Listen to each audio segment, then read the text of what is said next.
मैंने जो कहा ना यूपीएससी निकलवा कर रहूंगा, लेकिन अब सब्जेक्ट पढ़ाने में जिस डेप्थ में तुम्हें ले जाना है, जिस नोट्स में ले जाना है, वो मेरा काम है। जिन्होंने समय के साथ हमें अपमानित किया था, अरे ये तो आपका स्टूडेंट ही नहीं, वो तो फलाने का, आ जाओ बेटा आ जाओ, लीगल पे आ जाओ, न तुम कहीं जा रहे हो न मैं कहीं जा रहा हूँ, कि ब्रेन पावर को खत्म करती जा रही है। भूगोल एक ऐसा विषय है, हम भागते हैं कि कुछ जादू टोना कुछ होगा, फैक्ट पढ़ा जाएगा। तो मेंटरशिप के नाम पे आप लोगों ने देखा होगा कि किस तरीके से एक सीनियर बच्चा जो है वो आपको गाइड करता रहता है। तो ना उनकी मेंटरशिप में एनएलपी है, ना उनकी मेंटरशिप में लाइफ स्टाइल है। तो अभी मैं लगातार, आपको पता है कि आप लोग गुरुकुलम का हिस्सा हैं ज्यादातर बच्चे, और मार्गदर्शन एक और मेंटरशिप शुरू हुई है। दोनों के अपने फीचर्स अलग अलग हैं, तो ज्यादातर बच्चे मेरे साथ जुड़े। लेकिन अब वहां पर जब मैं उनके 1 महीने में उनकी ग्रोथ देखी, उनका स्टैग्नेशन देखा, उनके चैलेंजेस देखे, तो एक चीज मुझे समझ में आई कि मुझे खुद आगे इसमें बढ़ के होगा, इसको मैं और ज्यादा नोट कर सकता हूं और ज्यादा इसमें ओरिएंटेशन कर सकता हूं। सो ये जो प्रोग्राम हमारा गुरुकुलम और मार्गदर्शन है, जो दोनों मेंटरशिप प्रोग्राम है, अब उसमें मैं मैक्सिमम सब्जेक्ट को होल्डिंग मैं करूंगा। यानी इसका पर्पस क्या होगा? इसका सिंपल सा पर्पस होगा, सीखो। यानी मैं सब्जेक्ट सिखाऊंगा, लिखाऊंगा और मैं उसी को याद भी कराऊंगा। यानी मेरा ही पूरा दिन मेरे साथ ही चलेगा।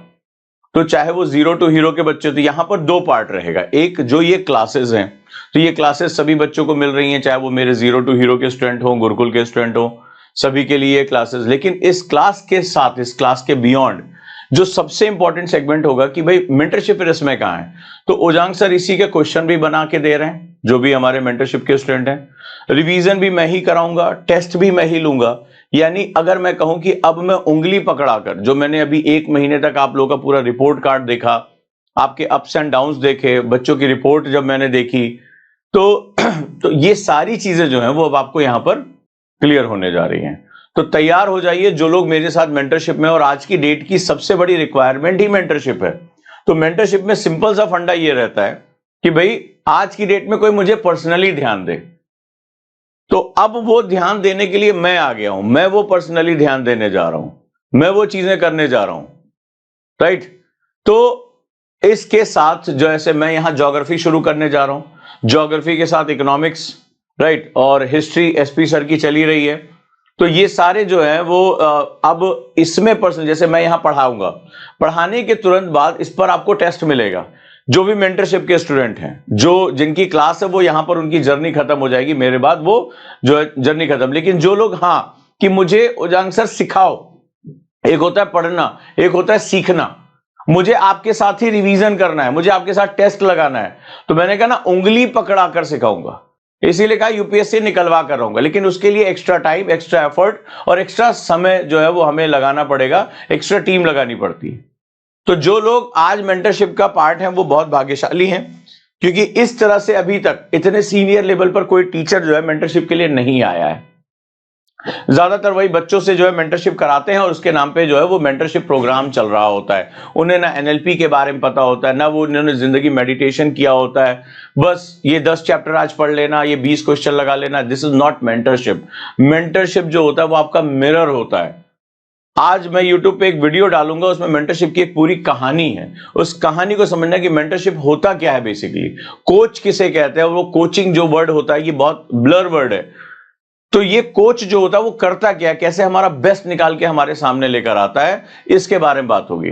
तो तैयार हो जाइए जो लोग मेरे मेंटरशिप का पार्ट हैं, जो लोग इसके साथ हैं। तो सब्जेक्ट तो हम पढ़ेंगे, वो मेरा काम है पढ़ाना, और सब्जेक्ट पढ़ाने में जिस डेप्थ में तुम्हें ले जाना है, जिस नोट्स में ले जाना है, वो मेरा काम है। और कोई भी चैलेंज जो करना है, जिस सब्जेक्ट में चैलेंज करना है कर दो कि भाई ये सब्जेक्ट मेरे को बहुत नहीं आता है, आप सिखा दो मुझे। लेकिन अब सिर्फ पढ़ाना अगर होता तो फिर तो हर बच्चे को पढ़ा रहा हूं आईएएस बन जाता। हमारा एक पर्पस जो है डाइल्यूट हो रहा है, हमारा एक पर्पस डाइल्यूट हो रहा है कि भाई हम जिस बच्चे को पढ़ा रहे हैं वो तैयार होना चाहिए। और अब एक ऐसा दौर आ गया, आपने देखा बड़ी बड़ी कोचिंगों के ऊपर फाइन लग रहे हैं। जो लोग कहते थे यस हमारे यहां से सारे सिलेक्शन है, 200 सिलेक्शन, 250 सिलेक्शन, उनके ऊपर उतने बड़े बड़े फाइन चिपकाए जा रहे हैं। तो भाई अब जो ये हमें एक जो है रेजिस्टेंस का सामना, बच्चा फोन करता था, अच्छा वो फलानी कोचिंग में तो इतने 100 सिलेक्शन हो गए, आपके यहां से कितने? हमारे यहां गिने चुने 5-6, क्योंकि हम बच्चे पढ़ाते हैं सुपर 30, सुपर 50। तो ये दौर बहुत अच्छा है, ये दौर बहुत अच्छा है। और ये दौर क्या है? ये दौर है जो हमारे जैसे लोग जो ओरिजिनल वर्क कर रहे हैं उनको अब रास्ता मिल रहा है धीरे धीरे। अब ये सोशल मीडिया के माध्यम से हर बच्चे तक खबर पहुंच रही है।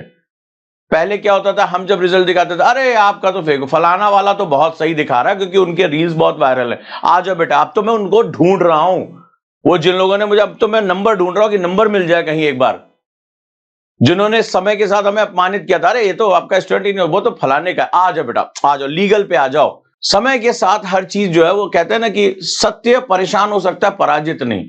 तो खैर देखते हैं आगे। तो मेंटरशिप का जो जुनून है, अब ये जुनून बन चुका है। यानी अब मुझे समझ में आ गया भाई, मौका मेरे लिए बहुत अच्छा है अगर मुझे कुछ अच्छे स्टूडेंट मिल जाते हैं। और यहां पर सिर्फ ये नहीं कि मैं उनके दिनचर्या को ठीक करूं, उनके कुछ नोट्स दूं, मैं पढ़ाऊं, मैं सिखाऊं, मैं लिखाऊं, मैं ही उनको एक्सेल करूं, मैं ही रिवीजन करूं। सभी बच्चों ने, मेंटरशिप के मेरे स्टूडेंट ने कहा ना कि सर हमें रिवीजन में बहुत दिक्कत आ रही है। तो अब बंद, अब मैं हूं यहां पे। अब दिन की शुरुआत मेरे साथ होगी और दिन का अंत मेरे साथ होगा। न तुम कहीं जा रहे हो, न मैं कहीं जा रहा हूं, ठीक है। और एक ही धुरी पे सब कुछ ले आ दिया।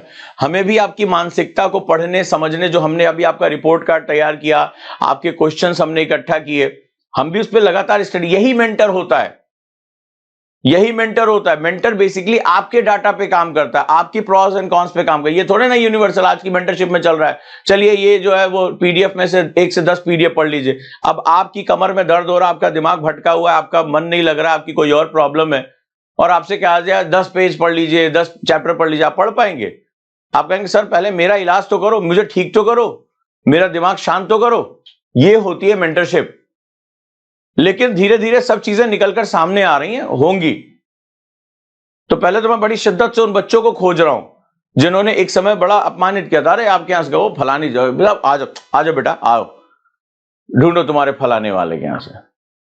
सो नाउ मैंने जो कहा ना, यूपीएससी निकलवा कर रहूंगा, लेकिन अब मुझे अच्छे बच्चे चाहिए जो मेरे साथ मेंटरशिप में आगे जा सकते हैं। और आज की ये सबसे बड़ी नीड है, क्योंकि डिस्ट्रैक्शन इतना ज्यादा हो चुका है, इतना ज्यादा हो चुका है, अबेंडेंट नॉलेज हो चुकी है। और जितनी ज्यादा अबेंडेंट इंफॉर्मेशन मार्केट में है, उतनी ही ज्यादा बच्चा जो है लेथार्जिक होता जा रहा है।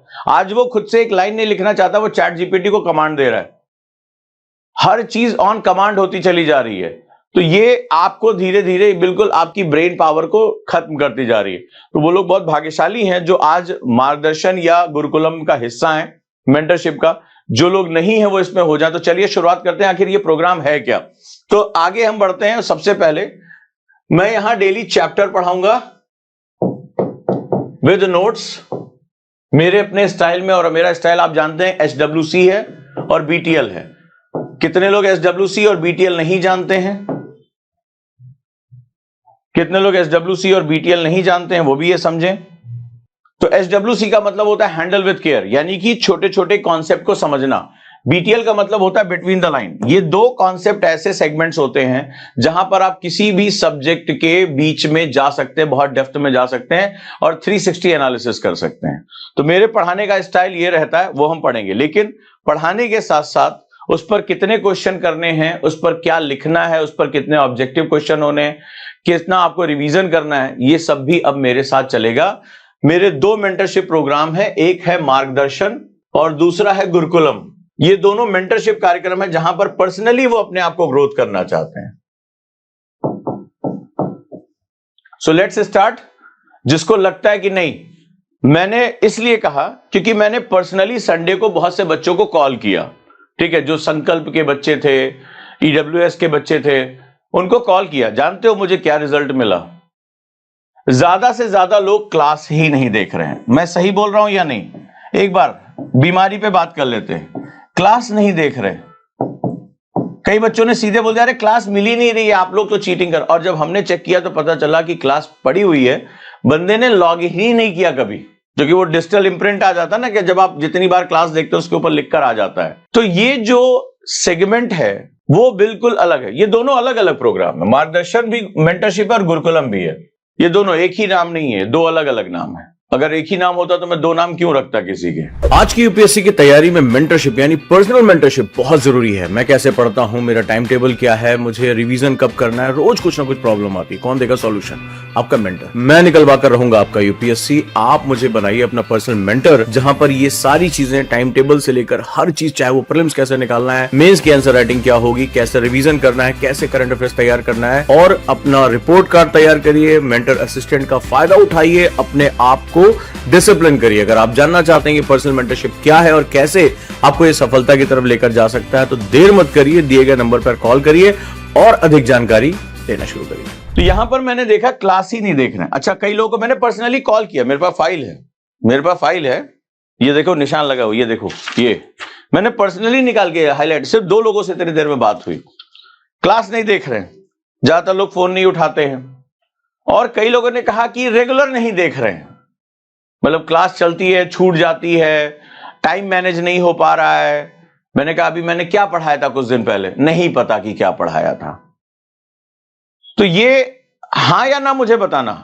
बहुत कम बच्चे, 10% बच्चे मुझे मिले हार्डली, जो रेगुलर क्लास देख रहे हैं, रेगुलर क्लास करते हैं, क्लास करने के बाद जो असाइनमेंट दिया जाता है वो करते हैं।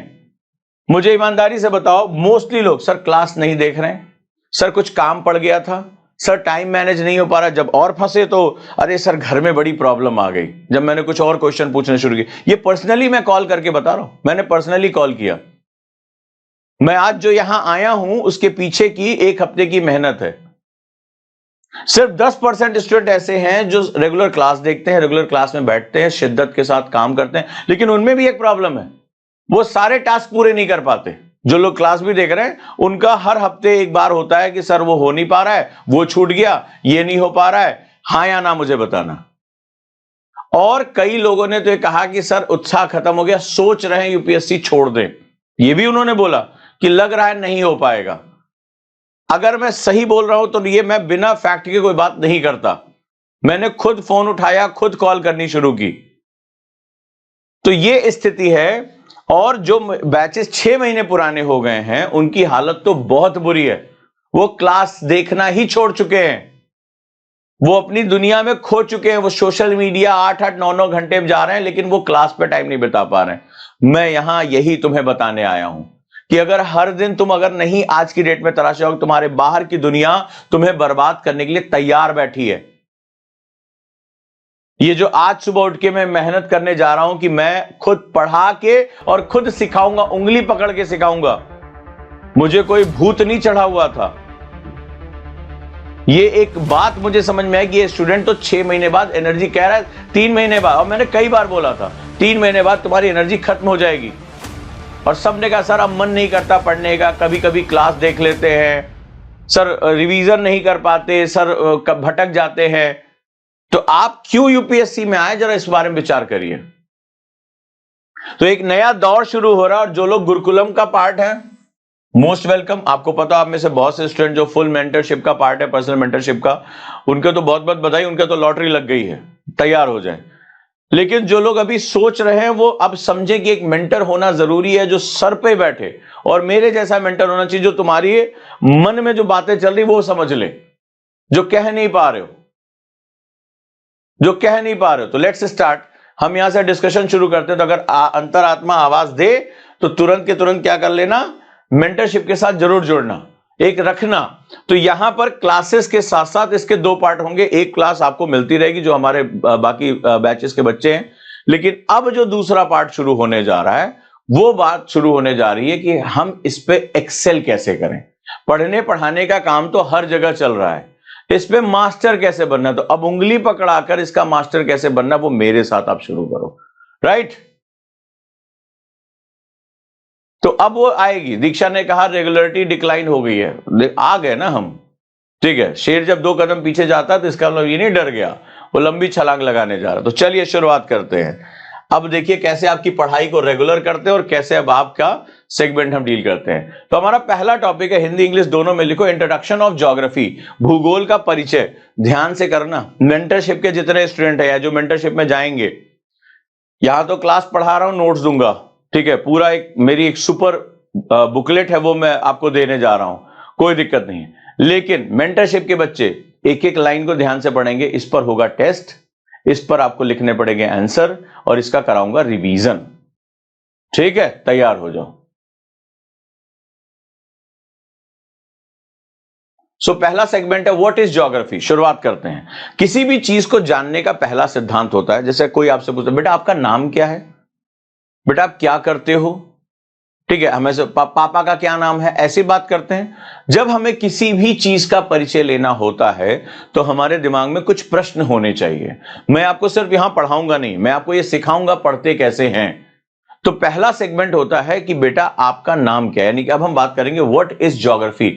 ज्योग्राफी शब्द आया कहां से, और ज्योग्राफी में जैसे अब जब आप नाम बताते हैं, बोले सर घर में सब लोग चिंटू बोलते हैं, तो बोले बेटा घर में सब लोग चिंटू बोलते हैं, स्कूल में क्या नाम है आपका? सर जो है मेरा स्कूल का नाम गौरव है, राघव है, ज्योति है, कुछ भी अपने बताया जो भी आपके माता पिता ने नाम रखा। ठीक है, तो फिर बोले लेकिन दोस्त जो है मुझे इस नाम से, सैम नाम से बुलाते हैं, फलाने नाम से बुलाते हैं। तो आपने देखा कि आप अलग अलग पेरिफेरी में अलग अलग नाम रखते हैं। तो नामों का क्या महत्व है? इसका मतलब है भूगोल एक ऐसा विषय है जो बहुत समय के साथ डेवलप हुआ, जो विकसित हुआ।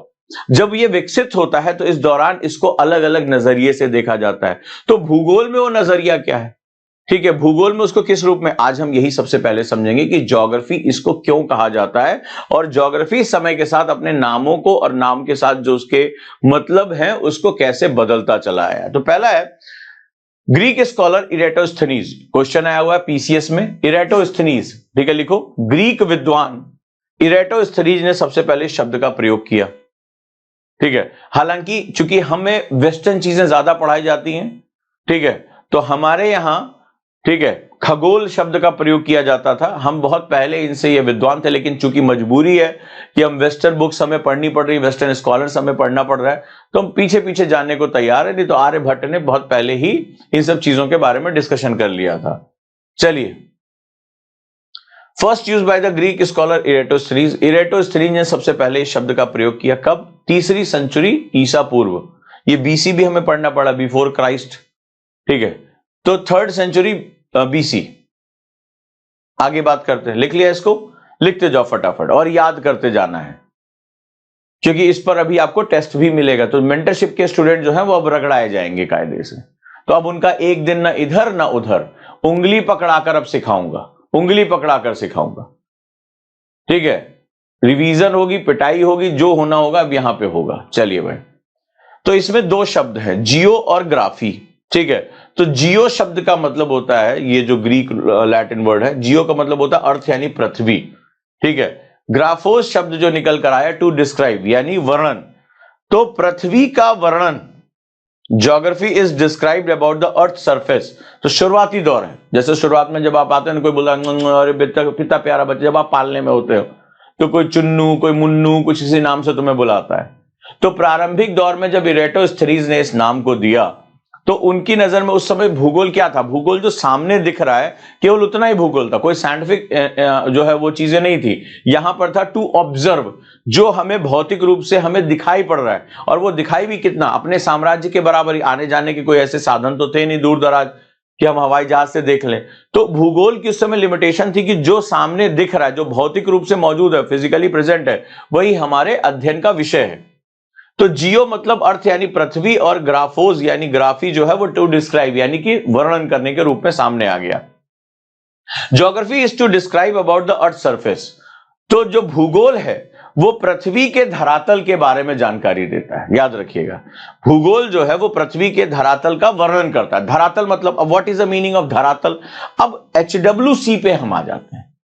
BTL और SWC, इसको जब बड़ा बड़ा कॉपी के ऊपर लिख लो। अगर ये गुण तुम मेरे साथ सीख गए तो मैं तुमसे कह रहा हूं कॉन्सेप्ट में कोई हाथ लगा के दिखा दे। तो यहां हमें परिभाषा, जैसे बहुत लोग जल्दी जल्दी होंगे, लाओ जल्दी जल्दी परिभाषा लिख लें, नहीं। तो सबसे पहले मतलब होता है what is the meaning of describe, मेरे साथ, and what is the meaning of surface. वर्णन का मतलब होता है देखना। इनके पास जब प्रारंभिक, इसको हम लोग बोलते हैं क्लासिकल ज्योग्राफी। कौन सी ज्योग्राफी? Classical geography. जब तक आपका स्कूल में नाम नहीं लिखाया जाता है तो घर में चुन्नू, मुन्नू, छोटू सबको इस नाम से बुलाते हैं ना। फिर एक दिन आप स्कूल जाते हो तो वहां प्रिंसिपल पूछता है क्या नाम है इसका, क्या नाम लिखा जाए सर्टिफिकेट में। तो उस दिन जो है माता पिता एक संजीदा सा नाम देते हैं। तो ये हम लोग बोलते हैं इसको क्लासिक, यानी कि आधारभूत भौतिकी जो ज्योग्राफी हो गई, तो ये क्लासिक ज्योग्राफी है। तो क्लासिक ज्योग्राफी में हम आगे गए तो दो शब्द यहां पर हमें, तो बीटीएल कहता है शब्दों को बहुत ध्यान से समझो और उसके निहितार्थ समझो। तो बीटीएल का मतलब होता है शब्दों को देखना, भागना नहीं है। और बीटीएल का मतलब होता है, ये एसडब्ल्यूसी हो गया, और बीटीएल का मतलब हुआ कि इनका मतलब समझे बिना आगे मत बढ़ो। अगर ये आदत है तो आप ज्योग्राफी के मास्टर हो। दूसरी चीज हो गई सरफेस, यानी सतह। तो ये सतह का तात्पर्य क्या है? डिस्क्राइब का मतलब होता है देखना। किसको देख सकते हैं? मैं कहूं आप मेरे बगल में भूत खड़ा है, या आपके कमरे में आपके बगल में भूत बैठा है, तो बोले सर कहां बैठा है? मैंने कहा अरे मुझे दिख रहा है। बोले दिख रहा है, बताओ कहां है? बोले सर मुझे नहीं दिख रहा है। तो आप सर ऐसे झूठ मूठ डरा रहे हैं। आप बोलते हैं कि नहीं, संदेह रहता है लेकिन आप बोलते हैं, क्योंकि उस चीज को ना आप देख पा रहे हैं न छू पा रहे। बोले कहां भूत है, कहां भूत है, कहां भूत है, बताओ। तो इसका सीधा सा मतलब है कि ये बहुत इंपॉर्टेंट कॉन्सेप्ट है। तो जिस हम डिस्क्राइब की बात करें, जिस वर्णन की बात कर रहे हैं, उसको हम भौतिक रूप से अनुभव कर सकते हैं। अब भौतिक रूप से अनुभव करने का मतलब क्या है? फॉर एग्जाम्पल, जैसे कमरे में पंखा चल रहा है, तो मैं उस हवा को देख नहीं पा रहा हूं, लेकिन ज्ञानेंद्रिय मेरे शरीर के त्वचा पर उसका स्पर्श महसूस हो रहा है। किसी चीज को मैं देख पा रहा हूं, किसी चीज को मैं छू पा रहा हूं, किताब को उठा पा रहा हूं, ठीक है। इसी तरीके से हम ज्ञानेंद्रियों के माध्यम से, अपने जो नॉलेज सेंसेस के माध्यम से हम उसको क्या करते हैं? अनुभव करते हैं। तो भौतिक शब्द यहां बहुत इंपॉर्टेंट हो गया। क्या हो गया? भौतिक। भौतिक का तात्पर्य है फिजिकल, यानी हम उसको देख सकते हैं, छू सकते हैं, गंध ले सकते हैं, उसका स्वाद ले सकते हैं, अनुभव कर सकते हैं। बस ये बात ध्यान रखिएगा। तो इसको भौतिक कहा जाता है। तो क्लासिक ज्योग्राफी में उसका भौतिक रूप से, यानी उसका फिजिकली प्रेजेंट होना बहुत जरूरी है। इसका मतलब है कि अगर मैं ग्रीक स्कॉलर हूं, मैं अपनी जगह पर हूं, मैं रोमन में हूं, यूनान में हूं, तो मैं प्रत्यक्ष रूप से हिमालय में क्या हो रहा है इसका मैं ज्ञान नहीं दे सकता, क्योंकि मेरी लिमिटेशन है, क्योंकि मेरी ज्योग्राफी का जो बेस है वो भौतिक रूप से। तो मैं जहां जहां सेना, अलेक्जेंडर की सेनाएं जा रही, मैं उन सेनाओं के साथ आगे बढ़ रहा हूं और मैंने देखा ये नदी है, इसका ये नाम है, यहां पे ये ऐसे बह रही है, मैंने उसकी कुछ चित्र बनाए। तो यानी ज्योग्राफी, क्लासिक ज्योग्राफी पूछा गया था, क्लासिक ज्योग्राफी क्या होती है? बड़े ध्यान से समझना। तो क्लासिक ज्योग्राफी यानी कि जो हमारा आधारभूत ज्योग्राफी है, वो कहती है कि उन चीजों, यानी भौतिकी में जो डिस्क्राइब शब्द है, वर्णन करने का जो तरीका है, वो भौतिक रूप से जो मौजूद हो, जिसको हमने आंख से देखा हो, महसूस किया हो, स्पर्श किया हो, जहां पर हम मौजूद हो, ये भौतिक का कॉन्सेप्ट हो गया। इसीलिए जब आप भौतिक भूगोल, जब इस समय के आप भूगोल को देखेंगे तो इन्होंने एक नक्शा बनाया था। ठीक है, मौका लगे कि मैं तुम्हें वो क्लासिक नक्शा दिखाऊंगा जिसमें दुनिया बड़े अजीबोगरीब तरीके से, और देवता जो है ऐसे हवा चला रहे थे ताकि नाव इधर से उधर जा सके। आज आपको हास्यास्पद लगेगा, लेकिन ये क्लासिक ज्योग्राफी का पार्ट था। तो उसमें चारों कोनों पे ऐसे देवता बने हुए हैं, और देवता ऐसे, जैसे हमारे वरुण देवता होते हैं, वैसे उन्होंने भी अपने देवता बनाए थे कि वो ऐसे समुद्रों में हवा फेंक रहे हैं और उससे नाव इधर से उधर जा रही है। और उस समय के नक्शे में जो आज है उससे काफी हद तक डिफर था, क्योंकि देखने की बाध्यता होती है, डिस्क्राइब करने की उस समय बाध्यता था, वो था फिजिकल। कोई रडार सेंसिंग नहीं थी, कोई जो एरोप्लेन्स नहीं थे, किसी तरह की और मैपिंग का कॉन्सेप्ट हमारे पास नहीं था। अब आ जाओ, इसके बाद आ जाता है what is the meaning of surface. अब मेरा कोई स्टूडेंट बताएगा what is the meaning of surface, यानी सतह का क्या तात्पर्य है। मेरे साथ भाई पढ़ोगे तो मैं तो डिसेक्शन करके हाथ में दे दूंगा। मेरे पढ़ाने का तरीका है, एक भी शब्द छूटना नहीं चाहिए, क्योंकि इसी में सारे राज छुपे हुए हैं। तो जब हम आगे चलकर भौतिक शब्द समझ गए, फिजिकल वर्ड, इसी को चलकर आगे भौतिक भूगोल कहा गया। अब मैं तुमसे, मैं बिना पढ़ाए तुमसे क्वेश्चन पूछ लूं, भौतिक भूगोल में क्या होगा, जरा तुम मुझे बताओ। अभी अभी मैंने ज्ञानेंद्रियों की बात की। ज्ञानेंद्रियां तो हम बचपन से जानते हैं, आंख देखती है, कान सुनते हैं, त्वचा स्पर्श करती है, जीभ स्वाद लेती है, ज्ञानेंद्रियां हैं। तो अब मुझे बताओ कि मैं भौतिक भूगोल तुम्हें पढ़ाने जा रहा हूं, फिजिकल ज्योग्राफी पढ़ाने जा रहा हूं, मैं उसमें क्या पढ़ाऊंगा? क्या पढ़ाऊंगा? सिर्फ मैं अभी क्या, मैं उसमें क्या पढ़ाऊंगा? मैंने भी पढ़ाया नहीं है, लेकिन अगर मेरी क्लास को ध्यान से सुन लिया, लॉजिक डेवलप हो गया, ये दिमाग में जिस दिन लॉजिक डेवलप कर दिया, माइक लाल तुम्हें कोई रोक के दिखा दे, रोक के दिखा दे तुम्हें। ज्योग्राफी ऑप्शनल में तुम लोग देख रहे हो, तुम लोग क्या क्या 5-5, 10-10 मिनट में जो कर रहे हो कॉन्सेप्ट, लोग यहां हफ्ते हफ्ते भर पढ़ते हैं, मानसून उनसे ड्रॉ नहीं होता है, पछुआ कब जो है वो पूर्वा में घुस जाती है पता ही नहीं चलता है। एक एक डायग्राम से तुम लोग कितने कितने कॉन्सेप्ट निपटाते जा रहे हो। जेट स्ट्रीम अच्छे को समझ में नहीं आता, वेस्टर्न डिस्टर्बेंस समझ में नहीं आता, और मेरी क्लास के हर बच्चे ने एकदम सही बनाया। इसको बोलते हैं कॉन्सेप्ट बिल्डिंग प्रोसेस। हाँ जी, सुमित ने बताया है माउंटेन, रिवर, लेक, यही केवल भौतिक है। और सोचो हमने अभी क्या बोला, तुम लोग ध्यान से समझा करो। मैंने कहा पंखे से हवा चलाई, तो हवा को मैं देख तो नहीं पा रहा हूं, लेकिन मेरे शरीर पर स्पर्श हो रही है ना, तो ये त्वचा भी तो ज्ञान इंद्रिय है बाबू, है? त्वचा भी तो ज्ञान इंद्रिय है। जब किसी को प्यार जताना होता तो हाथ पकड़ के कहते हो ना, तो कैसे क्यों कहते हो? दूर दूर से कहा करो। ये जो हमारी भूदृश्य हैं, ये जो हमारी लिथोस्फीयर है, चट्टान और मिट्टी से संबंधित चीजें, हम भागते हैं कि कुछ जादू टोना, कुछ होगा, फैक्ट पढ़ा जाएगा। कुछ नहीं है। हमें बस ये सिखा दिया जाए कि सीखते कैसे हैं, सीखना आसान हो जाएगा। क्या शायरी बोली यार, कम से कम वाह वाह तो बोल दो। हाँ जी, तो अब हम आ जाते हैं, डिस्क्राइब वर्ड हो गया कि मतलब इसको जानने के पीछे सोचो। इरेटोस्थेनीज के पास क्या रहा होगा, प्लेटो के पास क्या रहा होगा, जो है टॉलमी के पास क्या रहा होगा, जो उन्होंने इन चीजों को डिस्क्राइब किया। वो सिर्फ ज्ञानेंद्रियां ही थी, और उस अनुभवों के आधार पर उन्होंने कुछ अपने सिद्धांत दिए होंगे, जहां तक उनकी नजर गई। इरेटोस्थेनीज कहता था कि बित्ते से नापा जा सकता है, और इनका ही एक शहर था यूनान का, वहीं तक बोलते थे यही धरती का आखिरी है। यही कारण है बहुत समय तक जो पश्चिम के लोग थे वो समुद्री वेज पे जाते नहीं थे। आगे चलकर जब अंधकार युग आया, इनका डार्क एज आया, तो उनको माना जाता था कि समुद्र चपटा है और किनारे पे जो है पाताल है, जाओगे तो गिर जाओगे। तब कहीं 1529 में जाके मैकडल ने जब निकला जहाज लेके, तब तक तो ये सब समुद्र में यात्रा नहीं करते थे, दूर तक नहीं जाते थे कि कोने पे जाओगे और समुद्र जैसे डब्बे से और नरक के देवता मार देंगे। अब सरफेस शब्द का क्या तात्पर्य है, जो भूगोल का मुख्य हिस्सा है। ठीक है, यहां तक किसी को कोई दिक्कत?